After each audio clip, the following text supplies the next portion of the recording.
اعوذ باللہ من الشیطان الرجیم بسم اللہ الرحمن الرحیم ضربت علیہم الذلۃ اینما ثقفوا الا بحبل من اللہ وحبل من الناس وباءوا بغضب من اللہ وضربت علیہم المسکنہ،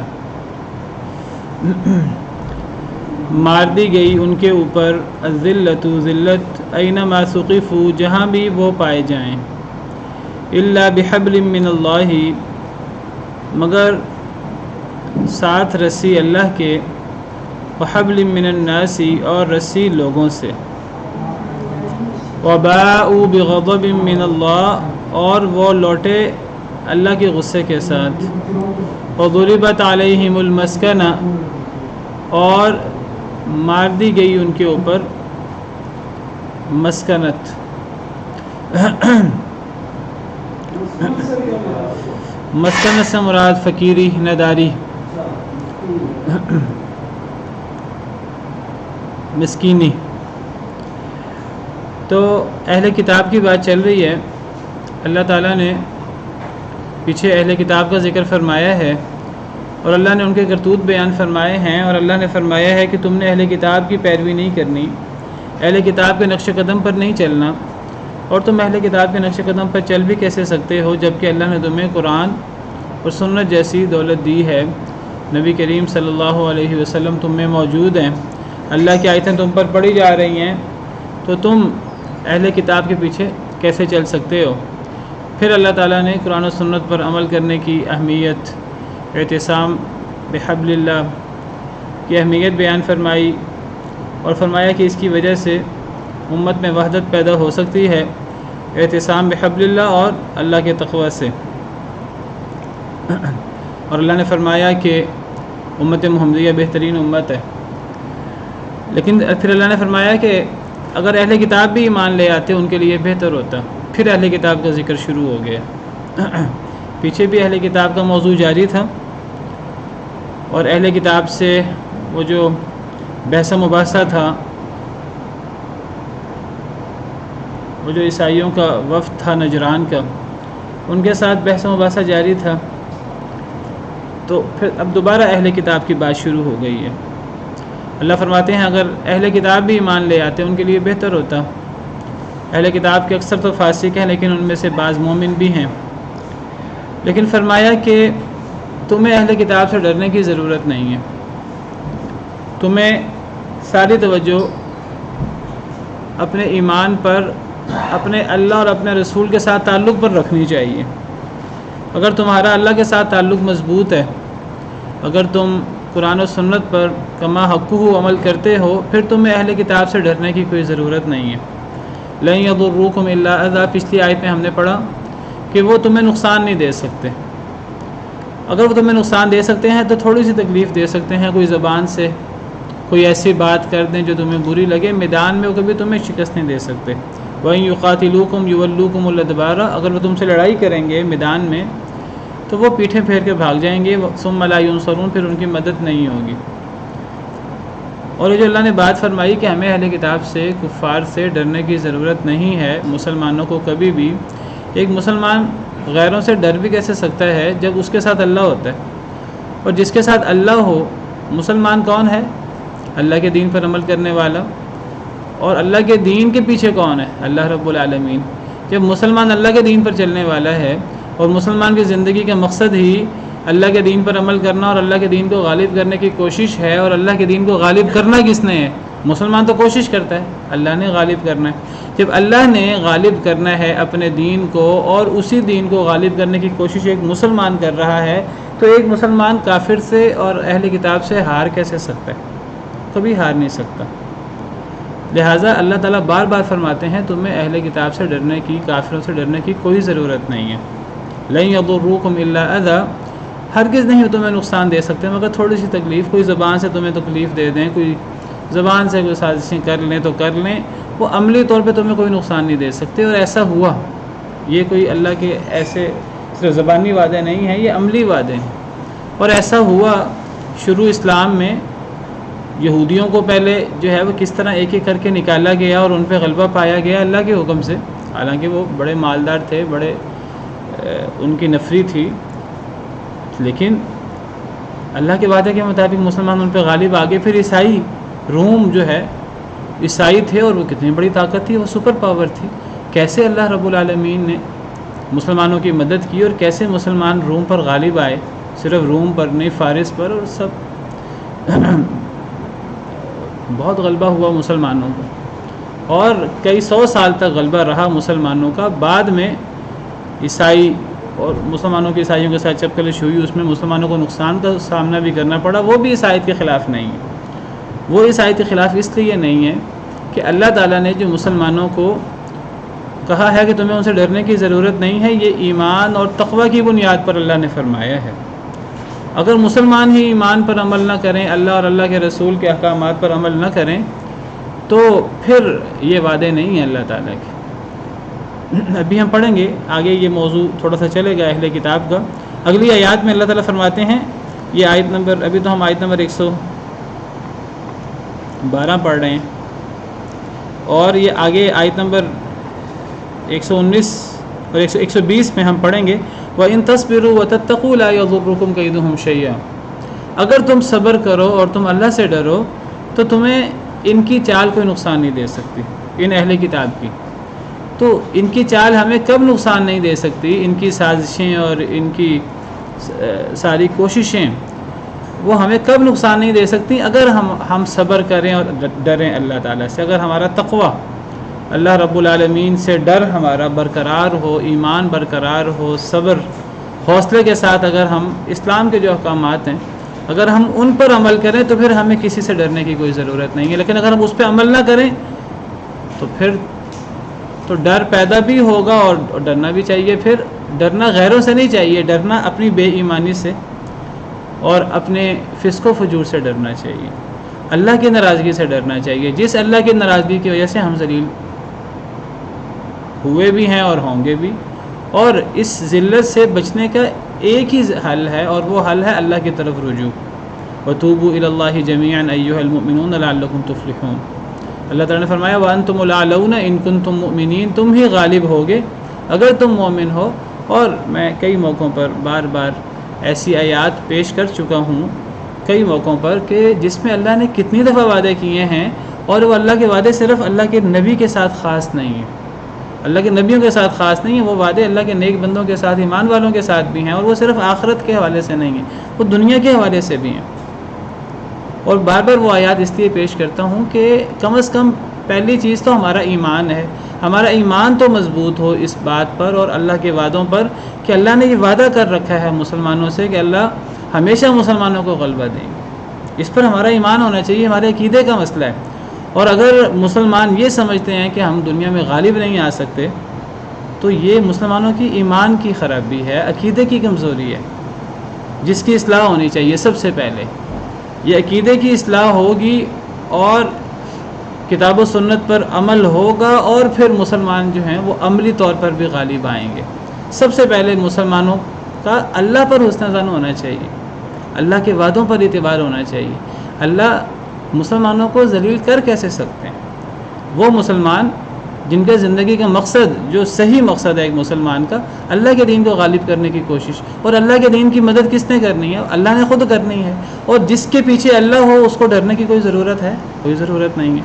اور اللہ فرماتے ہیں کہ اللہ کے دین کو, اللہ کے مشن کو بجھانے کی کوشش جو لوگ کرتے ہیں, اللہ فرماتے ہیں پوری دنیا اکٹھی ہو جائے, سارے دنیا کے لوگ مل جائیں, سارے وسائل اکٹھے کر لیں, وہ اللہ کے دین کو اور اللہ کے مشن کو بجھانے کی کوشش ایسے ہے جیسے ایک بہت بڑا الاؤ روشن ہو آگ کا, نور کا, اور کوئی اسے پھونک مار کر بجھانے کی کوشش کرے. کیا پھونکوں سے کبھی اتنے بڑے الاؤ وہ بجھا کرتے ہیں؟ کبھی نہیں بجھا کرتے.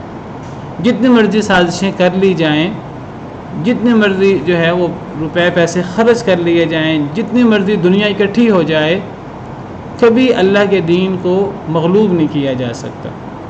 کبھی اللہ کے اس جلائے ہوئے الاؤ کو, اس روشنی کو ختم نہیں کیا جا سکتا. یریدون لیطفئوا نور اللہ بافواہہم, وہ چاہتے ہیں کہ وہ اللہ کے نور کو اپنے منہ کی پھونکوں سے بجھا دیں.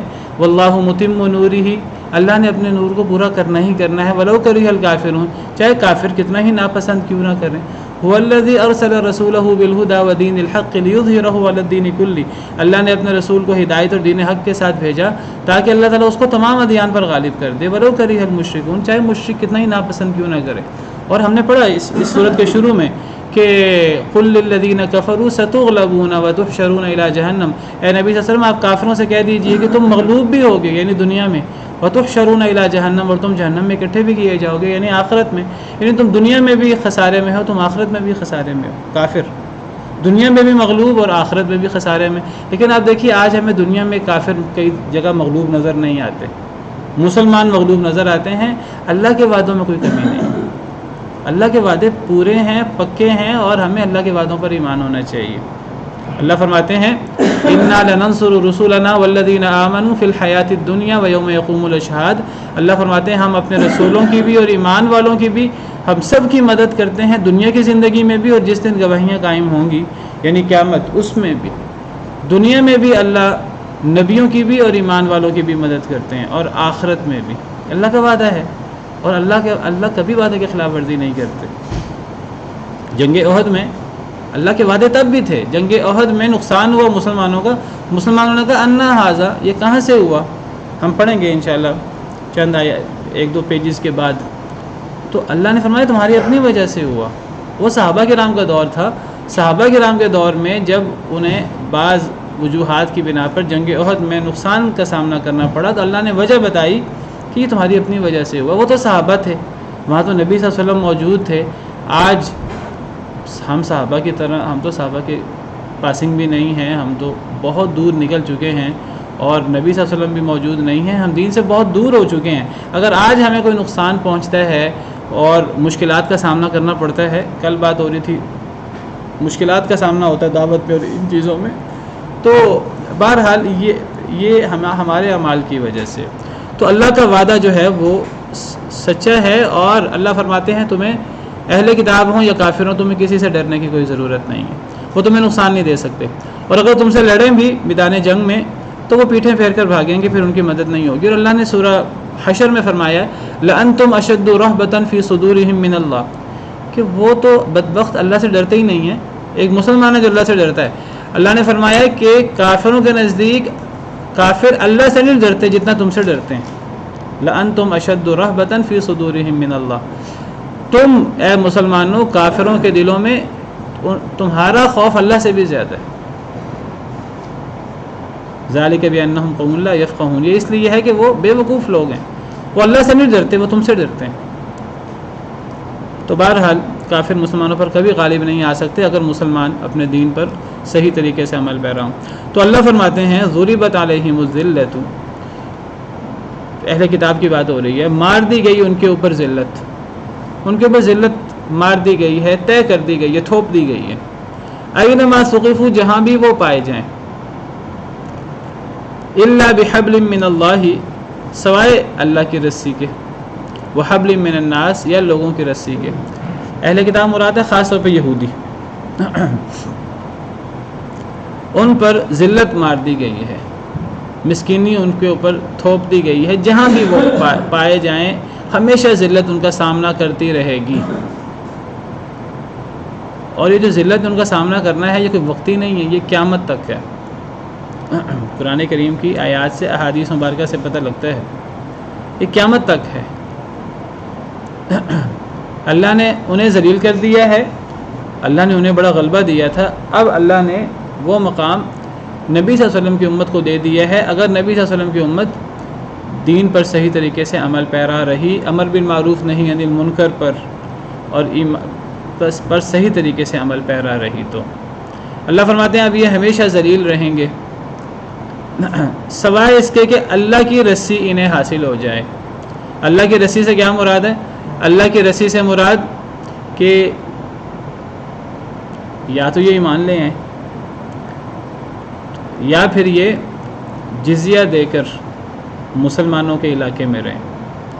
اگر جزیہ دے کر اسلامی حکومت میں رہیں تو پھر اسلامی حکومت ان کی جان و مال کی حفاظت کرے گی، اور اسلامی حکومت میں ایک غیر مسلم وہ بھی ایک عزت کے ساتھ اور اپنی جان و مال کی حفاظت کے ساتھ رہتا ہے۔ اور اس کے جان و مال کی اتنی ہی اہمیت ہوتی ہے جتنی ایک مسلمان کی جان و مال کی اہمیت ہوتی ہے، لیکن اس میں اور مسلمان میں فرق یہ ہوتا ہے کہ اسے ذلت کے ساتھ جو ہے وہ جزیہ دینا ہوتا ہے، اور ایک مسلمان اس پہ کوئی جزیہ نہیں ہوتا، اس پہ کوئی ٹیکس نہیں ہوتا۔ ہاں مسلمان اللہ کو راضی کرنے کے لیے زکوٰۃ دیتا ہے، اور زکوٰۃ کوئی جزیہ کوئی ٹیکس نہیں ہے۔ ان پر ہمیشہ کے لیے ذلت اور مسکینی ہے، سوائے اس کے کہ یہ اللہ کی رسی ان کو حاصل ہو جائے، یا یہ اسلام قبول کر لیں، اور یا پھر یہ اسلامی حکومت کے تحت جو اللہ کا نظام ہے، اسلامی حکومت کے تحت ان سے جزیہ لیا جائے گا، اس میں ان کے جان و مال کی حفاظت ہوگی، یا پھر انہیں لوگوں کی رسی مل جائے، لوگوں کی سپورٹ مل جائے۔ لوگوں کی سپورٹ سے کیا مراد ہے؟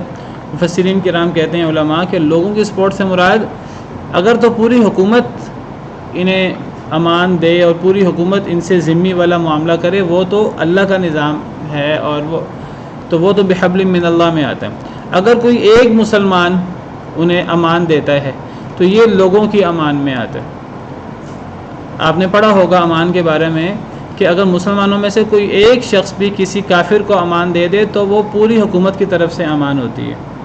کوئی ایک شخص، چاہے وہ عام سا ہی کوئی فرد ہو مسلمانوں میں سے، چاہے کوئی عورت ہی ہو، ایک عورت کسی کو امان دے دے تو پوری اسلامی حکومت پر اس شخص کو امان دینا ضروری ہو جاتا ہے۔ ایک مسلمان کی اہمیت ہے۔ سیدہ ام ہانی رضی اللہ عنہا وارضاہا، سید حضرت علی کی بہن، انہوں نے ایک دفعہ ان کے کوئی رشتہ دار تھے جو مسلمان نہیں تھے، وہ ان کے پاس آئے اور ان سے کہا کہ آپ مجھے امان دیں، تو انہوں نے انہیں امان دی، تو نبی حضرت علی کو پتہ لگا، حضرت علی نے ناراض ہوئے اپنی بہن سے، آپ نے امان دے دی، یہ تو ہمارا دشمن ہے، یہ ہے وہ ہے، آپ نے کیوں امان دی؟ تو جب یہ معاملہ نبی صلی اللہ علیہ وسلم کی خدمت میں آیا تو آپ نے فرمایا اے ام ہانی، جسے آپ نے پناہ دی ہم نے بھی اسے پناہ دی۔ آپ نے حضرت علی کو روکا، آپ نے فرمایا کہ ام ہانی نے اگر کسی کو پناہ دی ہے تو ہم بھی اسے، پوری اسلامی حکومت اسے پناہ دے گی۔ تو یہ وحبل من الناس، لوگوں کی سپورٹ کوئی انہیں حاصل ہو جائے، اور یہاں لوگوں کی جو سپورٹ ہے وہ مسلمان انفرادی طور پر کوئی سپورٹ کر دیں انہیں تو یا پھر اگر غیر مسلم بھی انہیں سپورٹ کر دیں، انہیں غیر مسلم حکومت کی، غیر مسلم لوگوں کی کوئی سپورٹ حاصل ہو جائے تو شاید وقتی طور پہ وہ اس ذلت سے بچ جائیں، ورنہ ان کے لیے ذلت طے کر دی گئی ہے ہمیشہ کے لیے، یہود کے لیے۔ جیسے آج آپ کو پتہ یہود کچھ 60-70 سال سے وہ برطانیہ اور اب امریکہ کی شے پر وقتی طور پر جو ہے وہ کچھ دنیا کے مفادات جو ہیں وہ لوٹ رہے ہیں، اور یہ وقتی ہے، یاد رکھیے۔ اصل میں اللہ کے ہاں حساب کچھ اور ہے، ہم کسی اور حساب سے دیکھتے ہیں، ہم بڑے جلد باز ہیں، ہم اس کو اپنے حساب سے دیکھتے ہیں۔ اللہ کے ہاں حساب اپنا ہے، وَإِنَّ يَوْمًا عِنْدَ رَبِّكَ كَأَلْفِ سَنَةٍ مِّمَّا تَعُدُّونَ، اللہ کے ہاں تو ایک دن ہمارے 1000 سال کے برابر ہے۔ اللہ کے حساب سے تو آپ سمجھیے ابھی پتہ نہیں کچھ گھنٹے بھی ہوئے ہیں کہ نہیں ہوئے۔ تو یہ جو قوموں کی عروج و زوال ہے اس کے اندر یہ 50 سال 60 سال 100 سال کوئی زیادہ حیثیت نہیں رکھتے۔ اور پھر اللہ نے فرمایا کہ ان پر ذلت اور مسکینی طے کر دی گئی ہے، تھوپ دی گئی ہے ان کے اوپر۔ ہاں اللہ کی کوئی مدد حاصل ہو جائے یا لوگوں کی مدد حاصل ہو جائے تو اللہ کی مدد سے مراد اسلام ہے، یا پھر ذمہ ہو کر اسلامی حکومت میں رہنا، جزیہ دے کر، ٹیکس دے کر، اور یہ ٹیکس جو ہے وہ کفار پر ہوتا ہے، مسلمانوں پر نہیں ہوتا۔ مسلمانوں کے لیے زکوٰۃ ہوتی ہے، اور زکوٰۃ تو مسلمانوں کا ایک عزت اور ایک وقار ہے۔ یا پھر لوگوں کی سپورٹ، ایک مسلمان امان دے دے، یا پھر کافر لوگ، کافر جماعت جو ہے وہ وقتی سپورٹ کر دے انہیں، تو ورنہ ان پر ذلت اور مسکینی طاری کر دی گئی ہے۔ وَبَاءُوا بِغَضَبٍ مِّنَ اللَّهِ، اور وہ اللہ کے غصے کے ساتھ لوٹے، اللہ بھی ان پر ناراض ہے۔ اللہ کی ناراضگی دور کرنے کی ایک ہی صورت ہے، یہ مسلمان ہو جائیں، ورنہ اللہ کا غضب ان کے اوپر ہے، یہ اللہ کے غضب کے ساتھ لوٹے۔ یہاں تو وَبَاءُوا بِغَضَبٍ مِّنَ اللَّهِ ہے کہ وہ لوٹے اللہ کے غضب کے ساتھ۔ دوسری آیت میں پہلے پارے میں وَبَاءُوا بِغَضَبٍ عَلَى غَضَبٍ، ان پر اللہ کا ایک غضب نہیں، یا غضب در غضب کا وہ شکار ہے۔ اصل میں اللہ نے ان پر تھوڑے انعامات نہیں کیے اور انہوں نے اللہ کی تھوڑی نافرمانیاں نہیں کی. قرآن کریم بھرا پڑا ہے ان کے کرتوتوں سے. وضربت علیہم المسکنہ، اور مار دی گئی ان کے اوپر مسکنت، مسکینی. دیکھیے جب بھی اللہ تعالیٰ قرآن کریم میں یہود کی بات کریں یا عیسائیوں کی بات کریں اور ان کے کرتوتوں کی بات کریں تو اس سے صرف مقصود یہ نہیں ہوتا کہ بس ہم ان پہ نفرین بھیج کے ہم مطمئن ہو کے بیٹھ جائیں. اصل میں ان پرانی قوموں کے تناظر میں مسلمانوں کو اپنے حالات پہ غور کرنا چاہیے. اللہ تعالیٰ بار بار کفار کا ذکر کرتے ہیں، پرانی قوموں کا ذکر کرتے ہیں، یہود کا ذکر کرتے ہیں، عیسائیوں کا ذکر کرتے ہیں. چلیں یہود عیسائی ان کا ذکر کرنے کی وجہ سمجھ میں آتی ہے کہ وہ آج بھی موجود ہیں. جو یہود اپنے آپ کو کہتے ہیں اور عیسائی اپنے آپ کو کہتے ہیں، یہود عیسائیوں کا اہل کتاب کا ذکر کرنے کی ایک وجہ یہ ہے کہ وہ آج بھی موجود ہیں. لیکن اللہ تعالیٰ بہت سے ایسے لوگوں کا ذکر کرتے ہیں جو آج موجود ہی نہیں ہیں. اللہ تعالیٰ آل فرعون کا ذکر کرتے ہیں قرآن میں جگہ جگہ. حضرت نوح علیہ السلام کی قوم کا ذکر کرتے ہیں اللہ تعالیٰ جگہ جگہ. حضرت لوط علیہ السلام کی قوم کا ذکر کرتے ہیں. حضرت شعیب علیہ السلام کی قوم کا ذکر کرتے ہیں. حضرت ہود، حضرت صالح علیہ السلام اور دیگر اللہ تعالیٰ ظالم قوموں کا تذکرہ کرتے ہیں قرآن میں جگہ جگہ. حضرت موسیٰ اور فرعون کا قصہ تو جگہ جگہ قرآن میں سب سے زیادہ اگر کوئی قصہ موجود ہے تو حضرت موسیٰ اور فرعون. حالانکہ فرعون کی قوم تو آج موجود نہیں ہے. ہمیں بتانا کیا مقصود ہے کہ پرانی قومیں ہوں، یہود نصارہ، ہمیں اصل میں ایک تو یہود نصارہ کو سمجھانا مقصود ہے کہ وہ ایمان لے آئیں. وَلَوْ آمَنَ أَهْلُ الْكِتَابِ لَكَانَ خَيْرًا لَهُمْ، اگر اہل کتاب ایمان لے آئیں ان کے لیے بہتر ہے، کیونکہ ایمان ہی واحد چیز ہے جو انسان کو دنیا میں اور آخرت میں اللہ کے غضب سے، اللہ کی ناراضگی سے بچا سکتی ہے، غیروں کو بھی، مسلمانوں کو بھی. تو یہ ان کے قصے بیان کرنے کی وجہ ہمارے سامنے یہ ہے کہ ہم اپنی اصلاح کر لیں، ہم ان قوموں کے حالات سے عبرت لے لیں. کہیں یہ نہ ہو کہ یہ اللہ کے بڑے محبوب تھے، اللہ نے ان کو بڑی فضیلتیں، بڑا مقام دیا تھا، پھر اللہ نے ان پر ذلت اور مسکینی طاری کر دی. تو یہ صرف ہمارے لیے کوئی قصے کہانی کی حیثیت نہیں ہے، بلکہ ہمیں اپنے حالات پہ غور کرنا اور ہمیں عبرت لینی ہے کہ کہیں اس نقش قدم پہ ہم تو نہیں چل رہے. اور نبی صلی اللہ علیہ وسلم پیش گوئی فرما چکے ہیں، قرآن بتا چکا ہے کہ مسلمان بھی اپنے پچھلے یہود و نصارہ کے نقش قدم پہ چلیں گے. نبی صلی اللہ علیہ وسلم کا ارشاد الا تتبعون سنن من کان قبلکم، تم اپنے سے پہلے لوگوں کی نقش قدم پر چلو گے. صحابہ کرام نے پوچھا یہود و نصارہ مراد ہے؟ آپ نے فرمایا اور کون؟ یہود و نصارہ ہی مراد ہیں. تم ان کے نقش قدم پر چلو گے. جس طرح ایک تسمہ دوسرے تسمہ کے برابر ہوتا ہے، تم بالکل اس طرح یہود و نصارہ کی طرح ہو جاؤ گے. اللہ معاف کرے. یہود 71 فرقوں میں بٹے، عیسائی 72 فرقوں میں، مسلمان 73 فرقوں میں بٹیں گے، ایک قدم آگے بڑھ کر. اور فرمایا اگر وہ اللہ معاف کرے کسی نے اپنی ماں سے زنا کیا ہوگا تو اس امت میں بھی ایسا ہوگا. ولیعذ باللہ. وہ سود کھاتے تھے، ہم بھی کھاتے ہیں، اللہ معاف کرے. وہ حرام کھاتے تھے، رشوتیں کھاتے تھے، ہم بھی کھاتے ہیں، اللہ معاف کرے. پرانی قوموں کی کون سی خرابی ہے جو آج مسلمانوں میں موجود نہیں ہے؟ شرک سب سے بڑا جرم ہے، اور شرک کے بعد بد عملی اور باقی چیزیں لے لیجئے. قوم لوط کا عمل ہو، قوم شعیب کا عمل ہو، ناپ تول میں کمی کرنا، کون سا ایسا عمل ہے جو پرانی قوموں میں تھا آج مسلمانوں میں نہیں ہے؟ تو ذلت کی وجہ بھی تو پھر یہی ہے. تو بہرحال یہاں یہود کی بات ہو رہی ہے. فرمایا ذالک بانہم کانوا یکفرون بآیات اللہ ویقتلون الانبیاء بغیر حق. یہ ان پر اتنے سخت عذاب اور اتنے سخت جملے ان کے بارے میں کیوں اللہ فرما رہے ہیں؟ اللہ فرماتے ہیں کہ اللہ کا کسی پر کوئی زیادتی نہیں ہے، اللہ کا کسی پر کوئی ظلم نہیں ہے. پیچھے بھی ہم نے پڑھا وَمَا اللَّهُ يُرِيدُ ظُلْمًا لِلْعَالَمِينَ. اللہ جب پورے جہان میں سے کسی ایک پر بھی ظلم کا ارادہ نہیں کرتے. ذَلِكَ بِأَنَّهُمْ كَانُوا يَكْفُرُونَ. یہ اس لیے ہے کہ یہ انکار کرتے تھے بآیات اللہ، اللہ کی آیتوں کا. وَيَقْتُلُونَ الْأَنْبِيَاءَ بِغَيْرِ حق. اور یہ قتل کرتے تھے انبیاء کو ناحق. یہ یہود پر یہ جو پیچھے اللہ نے فرمایا کہ ذلت اور مسکینی داری کر دی گئی ہے، سوائے اس سے کہ اللہ کی رسی، اللہ کی مدد حاصل ہو جائے، لوگوں کی مدد حاصل ہو جائے، ورنہ یہ ذلت اور مسکینی ان پر تھوپ دی گئی ہے. اس کی وجہ ان کا اللہ کی آیات کا انکار کرنا ہے، اور اس کی وجہ انبیاء کو قتل کرنا ہے ناحق.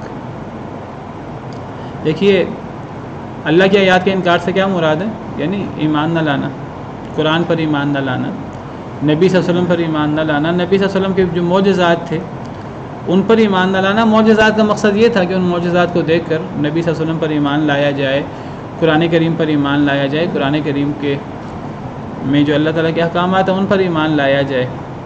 تو نبی صلی اللہ علیہ وسلم کو نہ ماننا، قرآن کریم کو نہ ماننا، یہ گویا کہ اللہ کی آیات کا انکار ہے۔ یہ یہود نے نبی صلی اللہ علیہ وسلم کے آنے کے بعد بھی یہ کام کیا، اور پہلے بھی یہ کام کرتے چلے آ رہے ہیں۔ وہ اپنے ہی دین پر انہوں نے کما حقہ عمل نہیں کیا، اپنے ہی دین میں تحریف کر دی، اپنے ہی دین میں تحریف کی۔ اللہ کی آیات کا پہلے بھی انکار کرتے تھے، قرآن کریم اترنے کے بعد بھی انکار کیا، اور پھر نبیوں کا قتل۔ اور نبیوں کا قتل یہ کتنا بڑا جرم ہے، اس سے بڑا جرم کیا ہو سکتا ہے؟ نبیوں سے بڑھ کر اللہ کا نیک بندہ کون ہوتا ہے؟ ایک عام مسلمان کا قتل، ایک مسلمان کا قتل، ایک مسلمان کی حرمت اللہ کے نزدیک خانہ کعبہ سے زیادہ ہے۔ ایک مسلمان کے خون کی اہمیت اللہ کے نزدیک خانہ کعبہ ہو، حرمت والا مہینہ ہو ذی الحجہ کا، اس سے زیادہ ہے، خانہ کعبہ کی حرمت سے زیادہ ہے۔ بعض احادیث سے پتہ لگتا ہے کہ اگر تمام اہل آسمان، تمام اہل زمین مل کر ایک مسلمان کو ناحق قتل کریں، اللہ سب کو جہنم میں ڈال دے۔ ایک مسلمان کی جان کی اہمیت اتنی زیادہ ہے، اور پھر یہ تو مسلمان ہے، ایک کافر کی جان کی اہمیت ہے۔ من قتل نفسا بغیر نفس او فساد فی الارض فکأنما قتل الناس جميعا، وہ قاتل جو مسلمانوں کے ساتھ لڑائی میں نہیں آتا، جس کو امان دی ہوئی ہے، جو معاہدے میں ہے، کسی کافر کو قتل کر دیا جائے تو فرمایا کہ ایک جان کو قتل کرنا پوری دنیا کو قتل کرنے کے مترادف ہے، اور ایک جان کو بچا لینا پوری دنیا کو زندہ کرنے کے، پوری دنیا کو بچانے کے مترادف ہے۔ اور پھر مسلمان کی اہمیت تو زیادہ ہے، اور پھر مسلمانوں میں سب سے نیک اللہ کے انبیاء، اللہ کے رسولوں، ان کو تکلیف دینا اور ان کو قتل کرنا، اس سے بڑا جرم کیا ہو سکتا ہے؟ اس سے بڑا جرم کوئی نہیں ہو سکتا۔ اور دیکھیے کسی کو قتل کرنا، یہ تو آج غیر مسلم بھی کہتے ہیں یہ بڑا جرم ہے، لیکن بعض دفعہ اللہ کی آیات کے انکار کو کوئی بڑا جرم نہیں سمجھا جاتا۔ بھئی یہ بندے کا اور اللہ کا معاملہ ہے، دنیا کے اندر جو ہے نا وہ اللہ کی آیات کے انکار کو بڑا جرم نہیں سمجھا جاتا۔ جب یہ کہا جاتا ہے کہ اسلام کے اندر الولاء والبراء کا عقیدہ ہے، اور الولاء والبراء کا مطلب یہ ہے کہ ایک مسلمان سے محبت کرے گا، ایک مسلمان سے تعلق رکھے گا، ایک کافر سے مسلمان بیزاری کا اظہار کرے گا، تو کئی لوگ سمجھ نہیں آتی یہ بات، وہ کہتے ہیں ایک کافر کو صرف کافر ہونے کی وجہ سے ہم ان سے بیزاری کا اظہار کریں۔ وہ کہتے ہیں کہ اگر ایک کافر جو ہے وہ مسلمانوں پر ظلم کرتا ہے، زیادتی کرتا ہے، قتل و غارت کرتا ہے، پھر تو چلو اس سے بیزاری کا اظہار ہو۔ ایک کافر بے ضرر ہے، مسلمانوں پر وہ ظلم نہیں کرتا، مسلمانوں کو تکلیف نہیں دیتا، تو پھر ایسے کافر سے آپ کو کیا تکلیف ہے؟ ایسا کافر اللہ کی آیات کا انکار کر رہا ہے، اللہ کا انکار کر رہا ہے، اللہ کی آیات کا انکار کر رہا ہے، اللہ کے انبیاء کرام علیہ السلام کو قتل نہیں کر رہا، تو جھٹلا تو رہا ہے۔ تو نبی کو جھٹلانا کیا چھوٹی چیز ہے؟ کیا نبی صلی اللہ علیہ وسلم کو جھوٹا کہنا، یعنی آپ صلی اللہ علیہ وسلم پر ایمان نہ لانا آپ کو جھوٹا کہنے کے مترادف ہے؟ آپ پھر جھوٹا منہ سے کہتے بھی ہیں، اللہ معاف کرے، اور بھی الزام لگاتے ہیں۔ تو یہ اللہ اور اللہ کے رسول کے ساتھ جو ایک مقابلہ لگانا ہے، ایک مسلمان کبھی بھی اللہ اور اللہ کے رسول کے ساتھ مقابلہ کرنے والے سے محبت نہیں کر سکتا، اور جو بندہ ان کے ساتھ تعلق رکھے، ان سے محبت کرے، اس کا ایمان سے کیا تعلق ہے؟ اللہ فرماتے ہیں لا تجد قوما یؤمنون باللہ والیوم الآخر یوادون من حاد اللہ ورسولہ، آپ کسی ایسے شخص کو نہیں پائیں گے جو اللہ اور آخرت پر ایمان رکھتا ہو، یوادون من حاد اللہ ورسولہ، وہ ان سے محبت کرے جو اللہ اور اللہ کے رسول سے مقابلہ کرتے ہیں۔ ولو کانوا آباءہم، چاہے وہ ان کے باپ ہی کیوں نہ ہوں، او ابناءہم، چاہے ان کے بیٹے کیوں نہ ہوں، او اخوانہم او عشیرتہم، ان کے بھائی کیوں نہ ہوں، ان کے کنبے قبیلے کے لوگ ہی کیوں نہ ہوں۔ تو اللہ کی آیات کا انکار یہ اتنا ہی بڑا جرم ہے جتنا بڑا جرم نبیوں کو قتل کرنا ہے۔ اور یہ میں بات کیسے کر رہا ہوں؟ کیونکہ اللہ نے ان دونوں جرموں کو اکٹھا بیان کیا، اور میں کئی دفعہ اس موضوع پر بات کر چکا ہوں۔ قرآن کریم میں جب دو جرم اکٹھے بیان ہوتے ہیں تو وہ دو عمل اکٹھے بیان ہو، نیک عمل، تو گویا کہ وہ عمل اہمیت میں اگر نیک عمل ہوں تو وہ قریب قریب ہوتے ہیں، اور اگر دو جرم اکٹھے بیان ہوئے ہوں تو وہ جرم قریب قریب ہوتے ہیں۔ تو نبیوں کو قتل کرنا تو بہت بڑا جرم ہے، ہر بندہ کہے گا یہ بہت بڑا جرم ہے، کافر بھی کہے گا بڑا جرم ہے، تو اللہ کی آیتوں کا انکار یہ اتنا ہی بڑا جرم ہے۔ اور ان کے اوپر اللہ کے اس غضب کی وجہ یہ ہے کہ اللہ کی آیات کا انکار کرتے ہیں، اور لا علمی میں نہیں کرتے، جانتے بوجھتے کرتے ہیں۔ تو یہ اللہ کی آیات کا انکار کرتے تھے اور نبیوں کو قتل کرتے تھے ناحق۔ ذالک بما عصوا، یہ اس لیے ہے، اس وجہ سے ہے جو یہ نافرمانیاں کرتے رہے، وکانوا یعتدون، اور جو وہ حد سے بڑھتے رہے، یہ ان کے جرم ہے۔ تو اس وجہ سے ان پر اللہ کا یہ غضب نازل ہوا۔ تو اس کا مطلب ہے کہ یہ اللہ نے جب وجوہات بیان کر دیں اللہ کے غضب کی، تو یہ وجوہات جس میں بھی پائی جائیں گی اس پر اللہ کا غضب ہوگا۔ اللہ کی کسی خاص قوم سے کوئی اللہ کی ٹسل تو نہیں ہے کسی کے ساتھ، وہ تو ان اعمال کی وجہ سے ہے۔ یہ اعمال جس میں بھی پائے جائیں گے تو اس پر اللہ کی طرف سے ذلت اور مسکینی اور غضب طاری ہو جائے گا، والعیاذ باللہ۔ جو اللہ کی نافرمانی کرے، جو حد سے بڑھے، جو اللہ کی آیات کا انکار کرے، نبی تو اب موجود نہیں ہے،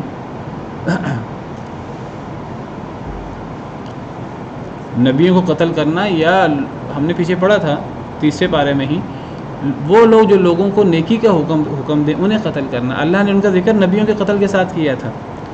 تیسرے پارے میں ہم نے پڑھا تھا ان الذین یکفرون بآیات اللہ ویقتلون النبیین بغیر حق ویقتلون الذین یأمرون بالقسط من الناس فبشرہم بعذاب علیم۔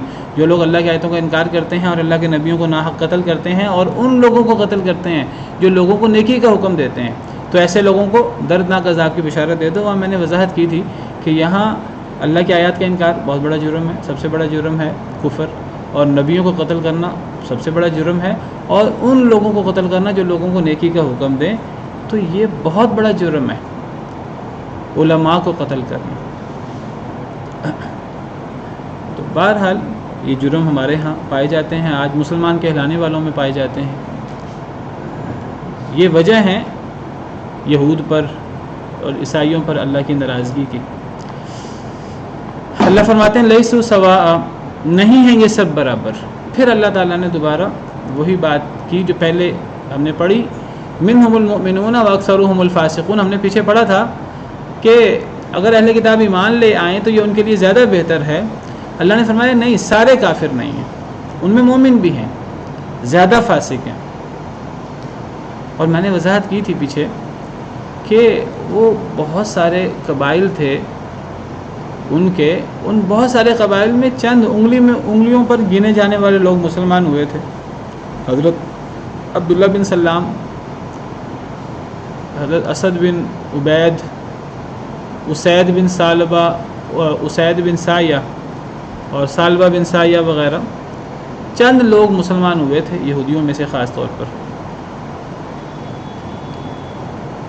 اللہ تعالیٰ ان چند لوگوں کا ذکر آپ قرآن کریم میں جہاں بھی یہود وغیرہ کے بارے میں پڑھیں گے، آپ کو اکثر کئی مقامات پر آپ کو ملے گا کہ سارے ایک جیسے نہیں ہیں، ان میں اچھے لوگ بھی موجود ہیں، اور وہ اچھے لوگ ہیں کتنے؟ وہ چند لوگ ہیں جو انگلیوں پہ گنے جا سکتے ہیں۔ یعنی اللہ کے نزدیک ان چند لوگوں کی بہت زیادہ اہمیت ہے۔ وہی چند لوگ تو ہیں جو ان سب لوگوں کے بالمقابل اللہ کے پیارے ہیں۔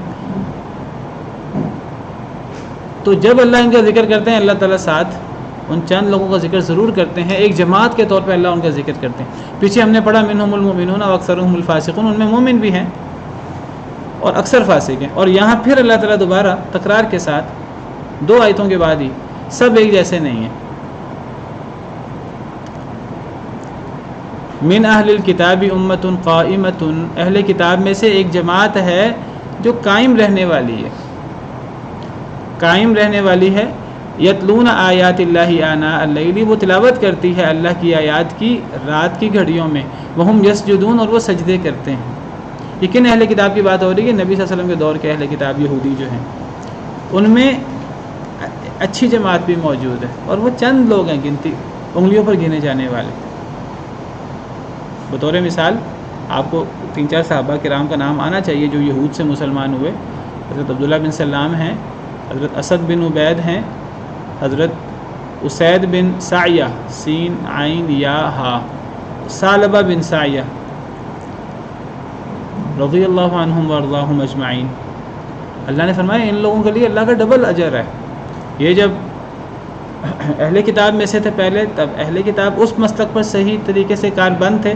جب نبی صلی اللہ علیہ وسلم تشریف لائے تو انہوں نے کلمہ پڑھ لیا، تو نبی صلی اللہ علیہ وسلم پر صحیح طریقے سے ایمان لائے، تو ان کے لیے ڈبل اجر ہے۔ سورہ حدید میں 27ویں پارے کے آخر میں اللہ تعالیٰ فرماتے ہیں کہ ان کو 2 اجر ملیں گے۔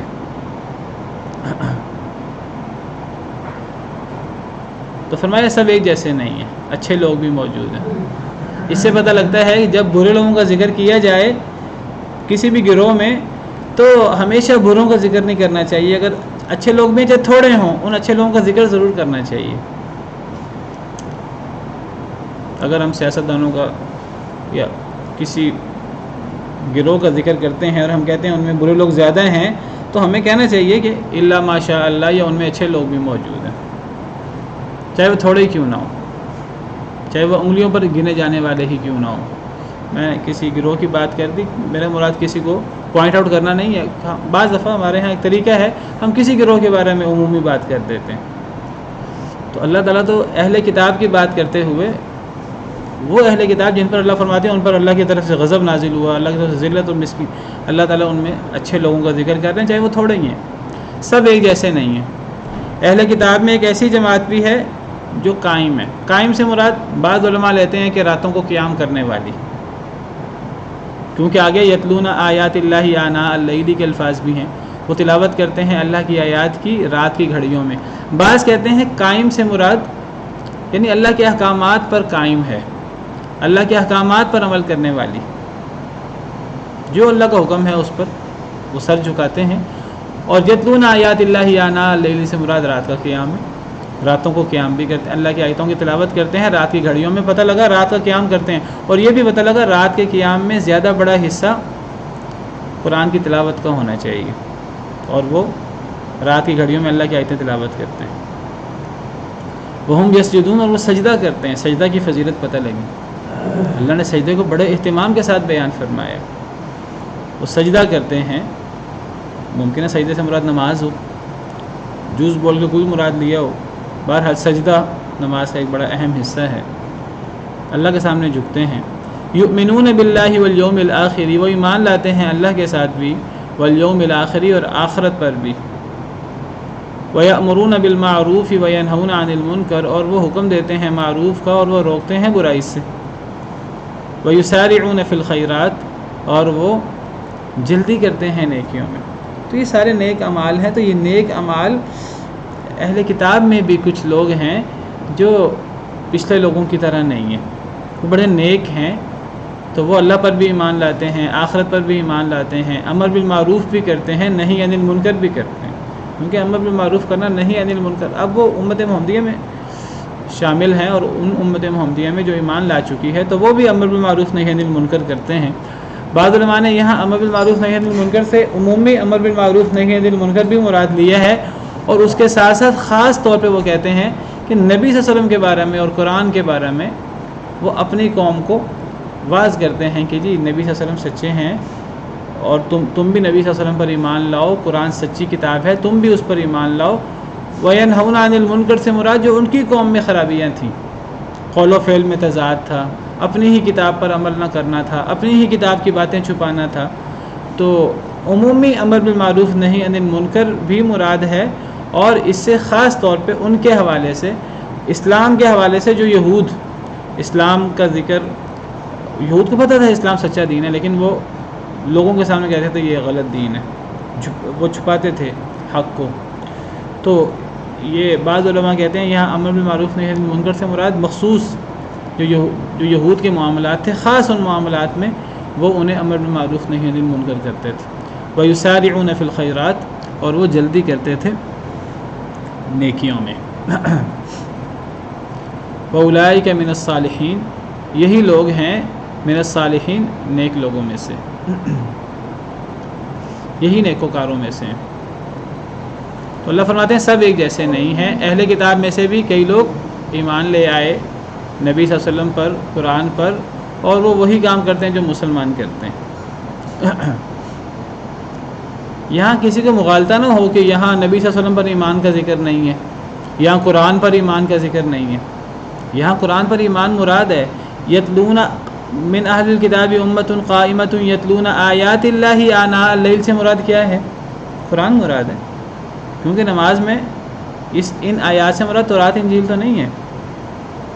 ان آیات سے کیا مراد ہے؟ قرآن کریم کی آیات مراد ہے نا. تو قرآن کریم پر ایمان مراد ہے. جب وہ نماز پڑھیں گے رات کو، جب وہ نماز پڑھتے ہیں رات کو تو قرآن کی آیتیں تلاوت کرتے ہیں، تو قرآن پر ایمان ہوا تو قرآن پڑھتے ہیں نا. اور پھر نبی صلی اللہ علیہ وسلم پر ایمان، یؤمنون باللہ میں ہر چیز آ جاتی ہے. نبی صلی اللہ علیہ وسلم پر ایمان بھی اس میں آتا ہے. کوئی بندہ کہ نہیں یہاں نہیں ہے، تو قرآن کریم کی دیگر آیات میں اللہ تعالیٰ نے یہود و نصارہ کا ذکر کیا. سورہ اعراف میں اللہ یہود و نصارہ کا ذکر کرتے ہوئے فرماتے ہیں کہ الذین یتبعون الرسول النبی، اللہ فرماتے ہیں کہ اللہ قیامت کے دن کن لوگوں کو بخشیں گے. اللہ فرماتے ہیں الذین یتبعون الرسول النبی الامی الذی یجدونہ مکتوبا عندہم فی التوراۃ والانجیل. اللہ قیامت کے دن ان لوگوں پر اپنی رحمت کریں گے جو نبی امی محمد صلی اللہ علیہ وسلم پر ایمان لاتے ہیں. تو قیامت کے دن اللہ کی رحمت کے حصول کے لیے، جنت کے حصول کے لیے نبی صلی اللہ علیہ وسلم پر ایمان لانا ضروری ہے. نبی صلی اللہ علیہ وسلم پر ایمان لائے بغیر، قرآن پر ایمان لائے بغیر جنت نہیں مل سکتی، آخرت کی کامیابی نہیں مل سکتی. اور اس سلسلے میں آیات کو اکٹھا کرنا چاہیے. کسی ایک آیت سے غلط مفہوم لے لینا، بعض لوگ بعض آیات سے غلط مفہوم لے لیتے ہیں. قرآن کریم کی ایک آیت میں اللہ نے یہودیوں کا ذکر کیا، عیسائیوں کا ذکر کیا، سابئین کا ذکر کیا، ایمان والوں کا ذکر کیا، اور اللہ نے فرمایا جو اللہ پر ایمان لائے اور آخرت پر ایمان لائے ان پر کوئی غم نہیں ہے. بعض لوگ اس آیت کو غلط معنی کرتے ہیں. پہلے پارے میں بڑی تفصیل سے وضاحت کی تھی. بعض لوگ کہتے ہیں دیکھو بس اللہ پر ایمان اور آخرت پر ایمان کافی ہے، تو یہودی رہتے ہوئے بھی جنتی ہو سکتا ہے. عیسائی رہتے ہوئے چاہے وہ نبی صلی اللہ علیہ وسلم پر، قرآن پر ایمان نہ لائے، پھر بھی وہ اللہ پر ایمان رکھے، آخرت پر ایمان رکھے تو جنتی ہو سکتا ہے. یہ بالکل غلط تفسیر ہے قرآن کی. تو میں ذکر کر رہا تھا کہ اللہ نے اہل کتاب کی مذمت کی تو فرمایا ان پر ذلت المسکینی طاری ہوئی اور اللہ کا غضب ہوا، لیکن ان میں سب ایک جیسے نہیں ہیں. ان میں نیک لوگ بھی ہیں جو ایمان لائے نبی صلی اللہ علیہ وسلم پر، قرآن پر. تو نبی صلی اللہ علیہ وسلم پر ایمان لائے بغیر، قرآن پر ایمان لائے بغیر کسی کا کوئی نیک عمل قابل قبول نہیں ہے، چاہے وہ کتنا ہی نیک کیوں نہ ہو. قرآن کریم کی دیگر آیات سے اور اگلی آیات سے پتہ لگتا ہے. وَمَا يَفْعَلُوا مِنْ خَيْرٍ فَلَنْ يُكْفَرُوهُ، اللہ فرماتے ہیں جو بھی وہ کریں خیر کی بات، فَلَنْ يُكْفَرُوهُ، پس ہرگز نہیں اس کی ناشکری کی جائے گی، ہرگز نہیں اس کا انکار کیا جائے گا. یعنی اگر یہود میں سے کوئی مسلمان ہو جائے اور مسلمان ہو کر کوئی بھی خیر کا کام کرے تو اس خیر کا کام کی ناشکری نہیں ہوگی، اس کا کوئی انکار نہیں ہو سکتا. ایمان لانے کے بعد جو بھی وہ خیر کریں، اس لیے انکار نہیں ہوگا کہ پہلے یہ یہودی تھے. کسی کو اس کی سابقہ گناہوں کی وجہ سے، سابقہ اعمال کی وجہ سے اسے بلیم نہیں کیا جا سکتا. اگر وہ توبہ کر لے، اگر وہ ایمان لے، اگر وہ اپنی اصلاح کر لے، جو وہ عمل کرے اس کا انکار نہیں ہوگا، اس کی ناشکری نہیں ہوگی. کفر کا ایک معنی ناشکری بھی ہوتا ہے. واللہ علیم بالمتقین، اللہ تعالیٰ جاننے والے ہیں، بہت جاننے والے ہیں متقین کو. اگر یہ تقوی اختیار کر لیتے ہیں، ایمان لے آتے ہیں، جس طرح یہ میں نے ذکر کیا یہ ایمان لائے، تو ان کی ناقدری نہیں ہوگی. ان الذین کفروا لن تغنی عنہم اموالہم ولا اولادہم من اللہ شیئا، بے شک وہ لوگ جنہوں نے کفر کیا، لن تغنی عنہم اموالہم، ہرگز نہیں فائدہ دے گا ان سے ان کے مال، ولا اولادہم، نہ ان کی اولادیں، من اللہ شیئا، اللہ سے کچھ بھی. یہاں اس آیت کریمہ سے بھی وہی بات ثابت ہو رہی ہے جو میں آپ کے سامنے ذکر کر رہا ہوں کہ کفر کے ساتھ کوئی چیز فائدہ نہیں دیتی. نہ مال فائدہ دیتا ہے، نہ اولاد فائدہ دیتی ہے، نہ کوئی نیکی فائدہ دیتی ہے دنیا میں کی ہوئی کفر کے ساتھ. اگر کوئی بندہ اللہ پر ایمان نہ لائے یا کہ میں اللہ پر ایمان لاتا ہوں، نبی صلی اللہ علیہ وسلم پر ایمان نہ لائے، قرآن پر ایمان نہ لائے، وہ جتنا مرضی نیک کیوں نہ ہو جائے، تو اس کو نہ کوئی اس کا مال فائدہ دے گا، نہ اس کی اولاد فائدہ دے گی، نہ کوئی نیک عمل اس کو فائدہ دے گا۔ وَأُولَٰئِكَ أَصْحَابُ النَّارِ، یہ لوگ آگ والے ہیں، ہم فیہا خالدون، وہ اس میں ہمیشہ ہمیشہ رہیں گے۔ مَثَلُ مَا يُنْفِقُونَ فِي هَٰذِهِ الْحَيَاةِ الدُّنْيَا، مثال اس کی جو یہ اس دنیا میں خرچ کرتے ہیں۔ دیکھیے اب نیکی کی بات ہو رہی ہے، یعنی کفر کے ساتھ نہ مال فائدہ دیتا ہے نہ اولاد، چلو یہ تو دنیاوی اسباب ہیں۔ مثل ما ينفقون فی هذه الحیات الدنیا، اس کی مثال جو یہ اس دنیا میں خرچ کریں، خرچ کرنا تو نیکی ہے، ہر بندہ اس کو نیکی مانتا ہے۔ کفر کے ساتھ کوئی بندہ اس دنیا میں خرچ کرے، یہاں سے اس مسئلہ کا بھی رد ہو گیا، یہ جو ابھی میں نے بات کی، کچھ لوگ کہتے ہیں یہودی رہتے ہوئے بھی جنتی ہو سکتا ہے، چاہے نبی صلی اللہ علیہ وسلم پر ایمان نہ لائے، قرآن پر ایمان نہ لائے۔ قرآن کریم کی بعض آیات کو توڑ موڑ کر پیش کرتے ہیں، وہ بالکل غلط طور پہ پیش کرتے ہیں۔ کافر شخص کا کوئی عمل قابل قبول نہیں ہے، اس کی مثال جو وہ اس دنیا میں خرچ کرتے ہیں، کمثل ریح، اس ہوا کی طرح اس کی مثال ہے، فیہا سر، جس کے اندر بہت ٹھنڈک ہو، سر کہتے ہیں بہت ٹھنڈی ہوا کو، سخت سردی کے موسم میں جو ہوا کے بگولے اور آندھی کی صورت ہوتی ہے، سر بہت سخت سردی والی، اصابت حرث قوم، جو پہنچے کسی قوم کی کھیتی کو، ظلموا انفسہم، جنہوں نے اپنے آپ پہ ظلم کیا، فاہلکت، پھر وہ اسے ہلاک کر ڈالے۔ یعنی اگر یہ لوگ کافر لوگ کفر کے ساتھ نہ ان کو مال فائدہ دیں گے ان کے، نہ ان کو ان کی اولادیں فائدہ دیں گی، نہ ان کو ان کے خرچ کرنا کسی پر فائدہ دے گا، اور جو انہوں نے خرچ کیا ہوگا یا انہوں نے جو نیک اعمال کیے ہوں گے ظاہری طور پر دنیا کے نیک اعمال، اصل میں وہ کافر کا نیک عمل ہوتا نہیں ہے، یہ بات بھی سمجھ لیجئے، چاہے وہ کتنا ہی نیک عمل کیوں نہ نظر آ رہا ہو، کیونکہ نیک عمل کی شرط یہ ہے کہ وہ اللہ کو راضی کرنے کے لیے ہو، اور نیک عمل کی شرط یہ ہے، یعنی پہلی شرط ہے نیک عمل کی ایمان، دوسری شرط ہے اللہ کے لیے ہو اخلاص، اور تیسری شرط ہے نبی صلی اللہ علیہ وسلم کی اتباع۔ یہ تین شرطیں ہیں، ایمان کے بغیر کوئی نیک عمل ہی نہیں ہے، اور اگر ایمان موجود ہو، ایک عمل اللہ کے لیے نہیں ہے، اللہ کو راضی کرنے کے لیے نہیں ہے، دنیا کے لوگوں کی تعریفیں سمیٹنے کے لیے ہے، وہ عمل نیک نہیں ہے۔ ایک شخص جہاد کرتا ہے، کافروں کے خلاف لڑتا ہے، اور اس لیے لڑتا ہے لوگ مجھے مجاہد کہیں، لوگ مجھے بہادر کہیں، تو فرمایا کہ یہ حالانکہ مجاہد کی کتنی فضیلت ہے، لیکن فرمایا کہ جن تین لوگوں سے جہنم کی آگ کو بھڑکایا جائے گا اس میں ایک یہ شخص شامل ہے کہ جس نے جہاد کیا ہوگا، اور وہ کہے گا کہ میں نے تو اللہ کے لیے جہاد کیا تھا، حالانکہ اس کا جہاد اللہ کے لیے نہیں تھا، اس کا جہاد تو اس لیے تھا تاکہ لوگ اسے بہادر کہیں۔ اللہ کہیں گے لوگوں نے تو تجھے بہادر کہہ دیا۔ کسی نے قرآن پڑھایا ہوگا، وہ کہے گا اللہ تعالیٰ سے، اللہ تعالیٰ میں نے آپ کے لیے قرآن پڑھایا تھا، اللہ کہیں گے نہیں، تو نے میرے لیے نہیں کیا تھا، تو نے یہ کام اس لیے کیا تھا لوگ تجھے قاری کہیں، لوگوں نے تو تجھے کہہ دیا۔ کسی نے سخاوت کی ہوگی، وہ کہے گا اللہ تعالیٰ میں نے آپ کے لیے یہ سخاوت کی، آپ کے لیے میں نے چیریٹی دی، آپ کے لیے میں نے خرچ کیا، اللہ کہیں گے تو نے میرے لیے تو کیا نہیں، تو نے تو اس لیے کیا لوگ تجھے سخی کہیں، لوگوں نے تجھے سخی کہہ دیا۔ تو یہ خرچ کرنا کافروں کا، ان کو اس کے خرچ کرنے کا کوئی فائدہ نہیں ہوتا۔ اس کی مثال ایسے ہے جیسے کسی کی کوئی کھیتی ہو، کسی کا کوئی باغ ہو، اور اس باغ کو راتوں رات سخت سردی کے اندر بھگولا آئے، آندھی آئے، سخت ہوا چلے، اور وہ باغ تباہ ہو جائے۔ ایک بندہ پرانے زمانے میں نے بتایا باغ کی حیثیت ایک فیکٹری کی اور ایک مل کی ہوتی تھی، تو بڑا لوگوں کا بھروسہ ہوتا ہے کہ جی یہ مل فیکٹری ہمیں فائدہ دے گی، جب فائدے کا وقت ہے تو اس وقت وہ باغ تباہ ہو جائے۔ تو اسی طرح اگر کسی نے کوئی نیکی کی ہوگی، کسی کافر شخص نے، وہ کہے کہ مجھے یہ نیکی دنیا میں فائدہ دے، یا مجھے یہ نیکی اگر آخرت ہے تو آخرت میں فائدہ دے، وہ نیکی تو ایسے جیسے کہ کسی کا باغ تباہ ہو جائے۔ اور اللہ فرماتے ہیں وَمَا ظَلَمَهُمُ اللَّهُ، اللہ نے ان پر کوئی ظلم نہیں کیا۔ یہ اللہ کا کوئی ظلم نہیں ہے کہ کافر کی کوئی نیکی قابل قبول نہیں ہے، یہ اللہ کا ظلم نہیں ہے، اللہ تو بتا چکے ہیں، اللہ تو ہر چیز واضح کر چکے ہیں۔ وَلَٰكِنْ أَنفُسَهُمْ يَظْلِمُونَ، لیکن یہ اپنے آپ پر خود ہی ظلم کرنے والے ہیں۔ تو کافر کا کوئی عمل قابل قبول نہیں ہے۔ کافروں کے بڑے سے بڑے اعمال ہوں، چاہے نیک اعمال ہوں، سراب کی طرح ہیں، قرآن کہتا ہے سورہ نور میں، اور قرآن کریم میں یہ موضوع بڑی تفصیل کے ساتھ اللہ نے بیان کیا۔ کافروں کا کوئی عمل قابل قبول نہیں ہے، وہ اڑتی ہوئی گرد کی طرح ہے۔ تو اس وقت تک جب تک کوئی یہودی عیسائی مسلمان نہیں ہوتا اس وقت تک اس کا کوئی عمل قابل قبول نہیں ہے۔ حدیث مبارکہ ہے، اس پر ہم ختم کرتے ہیں۔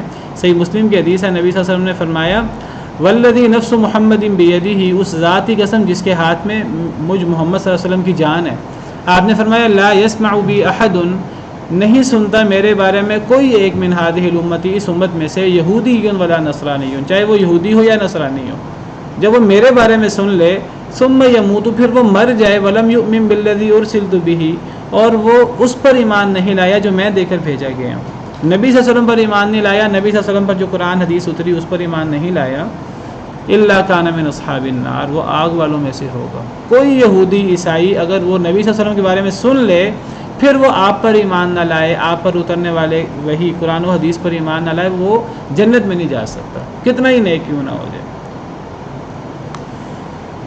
تو جنت میں جانے کے لیے ایمان شرط ہے۔ تکذیب اور کفر کے ساتھ جنت میں جانے کا خواب دیکھنا ایسے ہی ہے جیسے کہ یہ سمجھنا کہ اونٹ سوئی کے ناکے میں داخل ہو جائے گا۔ سبحان ربک رب العزۃ عما یصفون وسلام علی المرسلین والحمد للہ رب العالمین۔